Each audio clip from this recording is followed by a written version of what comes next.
हम लोग हमेशा छात्रों के हित में सोचते रहे हैं, सोच रहे हैं।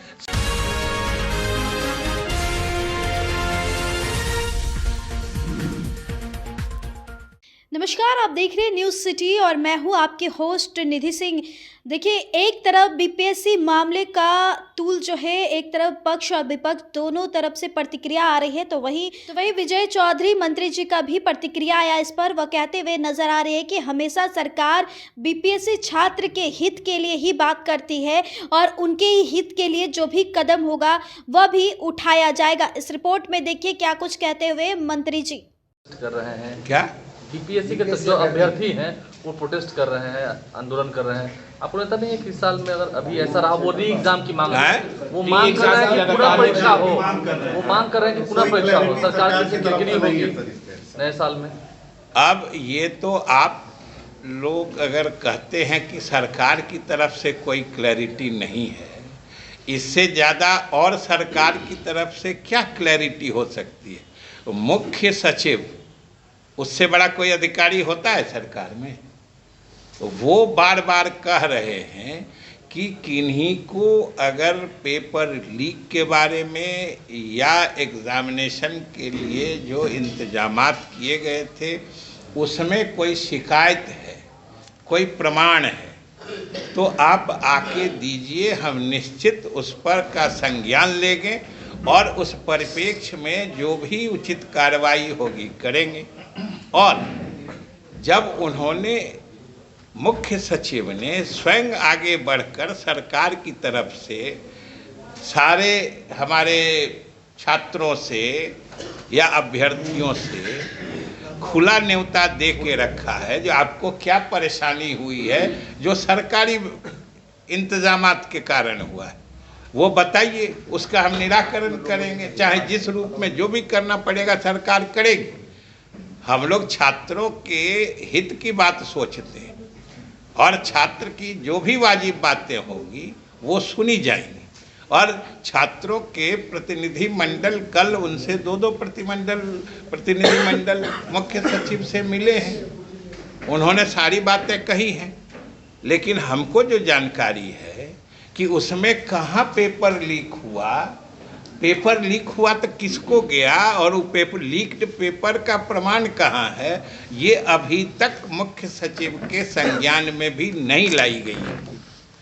अब आप सोचिए कि पेपर लीक हुआ नहीं और पेपर लीक हुआ, इस बात का हंगामा करके परीक्षा में बाधा डाली गई, एक सेंटर पर बवाल हुआ।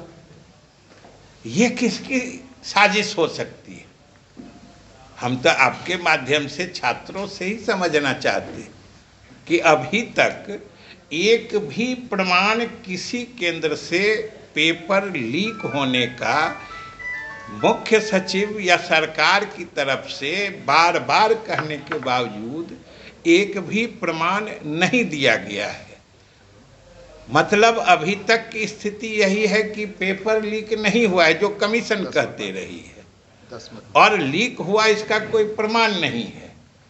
तो जिन्होंने हंगामा मचाया, आखिर उनसे भी तो जरा पूछिए कि जब कोई प्रमाण नहीं है तो हंगामा खड़ा करके छात्रों के भविष्य के साथ खिलवाड़ करने की साजिश क्यों की जा रही है? समझने की बात तो ये है। आप लोगों को तो सवाल ये पूछना चाहिए।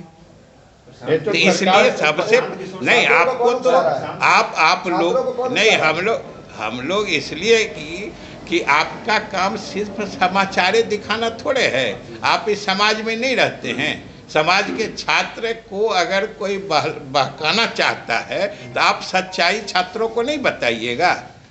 आपके भी जिम्मेदार पत्रकारिता की यह भी जिम्मेदारी होती है कि आप सही चीज़ों से, जिनको अगर शिकायत है, जिनको ये लग रहा है कि हमारे साथ कोई नाइंसाफ़ी हुई है और सही माने में हकीकत कुछ और है जो आप जानते हैं, तो आप बोलिए। समाज के हित में आपका नहीं दायित्व है जो सही चीज़ों से हम सारे लोगों को अवगत कराएं? हम यही आपसे हाथ जोड़ से प्रार्थना करते हैं कि छात्र हमारे भविष्य हैं। हमारी सरकार, नीतीश कुमार जी के नेतृत्व वाली सरकार पूर्ण रूप से छात्रों के हितों का पक्षधर है। हम लोग किसी हाल में छात्रों के साथ नाइंसाफी नहीं होने देना चाहते। लेकिन ये लोग, कुछ जो निहित स्वार्थी लोग हैं, जो पेपर लीक का हवा खड़ा करके छात्रों के भविष्य के साथ खिलवाड़ करते हैं, ऐसे लोगों को भी हम आपसे भी निवेदन करते हैं कि बेनकाब करके समाज के सामने लाइए, जिससे भविष्य में हमारे छात्र उनसे भी सतर्क रहें। कल जो डेलीगेशन दे रहा है, सरकार को अल्टीमेटम दे रहा है प्रशांत किशोर, 1 जनवरी तक। प्रशांत किशोर 1 जनवरी तक का अल्टीमेटम दे रहा है। हम लोग, सरकार किसी के अल्टीमेटम का कोई मतलब नहीं समझती है। सरकार अपना दायित्व समझती है, सरकार छात्रों के हित को समझती है, सरकार छात्रों का भला समझती है। छात्रों के हित और भलाई के लिए काम करने में किसी के अल्टीमेटम की न जरूरत है न अहमियत। कल जो अभ्यर्थी लोग गए थे, जो डेलीगेशन, तो आप सुन रहे थे मंत्री विजय चौधरी को। उन्होंने सीधे तौर पे कहा बीपीएससी छात्र को घबराने की ज़रूरत नहीं है, उनके ही हित में सभी फैसले लिए जाते हैं और आगे भी उनसे विचार विमर्श करके सभी फैसले लिए जाएंगे। इस रिपोर्ट के माध्यम से आप क्या कहेंगे, कमेंट में ज़रूर बताइएगा। बहुत बहुत धन्यवाद।